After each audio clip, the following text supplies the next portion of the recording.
Hi friends, welcome to our channel. ఈ video కనుక మీకు నచ్చినట్లయితే వీడియోను లైక్ చేయండి. నయని ఆరుబయట అమ్మవారిని ఏర్పాటు చేసి బోనం సమర్పించడానికి అంతా సిద్ధం చేస్తుంది. ఇక వల్లభ తన తల్లి చెప్పినట్లు బోనం ప్రసాదనంలో రసాయనం కలిపేస్తాడు. పోచమ్మని రమ్మని హాసిని అంటే స్నానం చేయని ఆమెను పిలవడం కరెక్ట్ కాదని సుమన అంటుంది.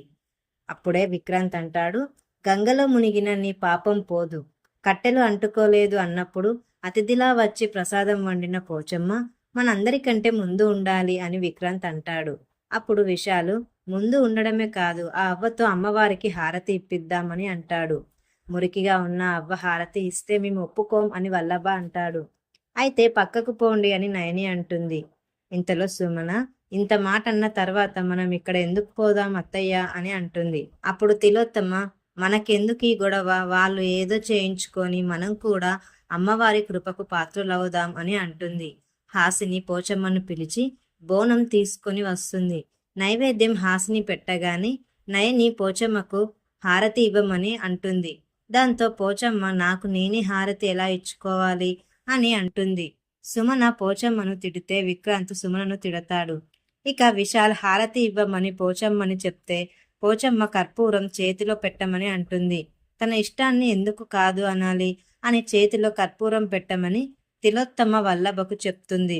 చేయి ఏం కాలదు, కర్పూరం వెలిగించమని పోచమ్మ నయనికి చెప్తుంది. నయని కర్పూరం వెలిగిస్తుంది. పోచమ్మ పాట పాడుతూ హారతి ఇస్తుంది. హారతి కొండెక్కిపోతుంది. అయినా పోచమ్మ ఒట్టి చేతిని తిప్పుతూ ఉంటుంది. అలా ఎందుకని హాసిని అడిగితే పూజలో పరవశించిపోయానని పోచమ్మ అంటుంది. ఇక ప్రసాదం తాను పంచుతాను అని పోచమ్మ అంటే స్నానం చేయలేదు, చేయి కడుక్కోలేదు, నీలాంటి మురికి ముసలి ప్రసాదం ఇస్తే తీసుకోమని అంటుంది తిలోత్తమ. ప్రసాదం వద్దని తిలోత్తమ అంటే విశాల్ అమ్మవారి ప్రసాదం వద్దని అనకూడదని అంటాడు. ఇక పోచమ్మ వాళ్ళ ఇష్టమే, తింటే తినని లేకుంటే లేదు అని అంటుంది.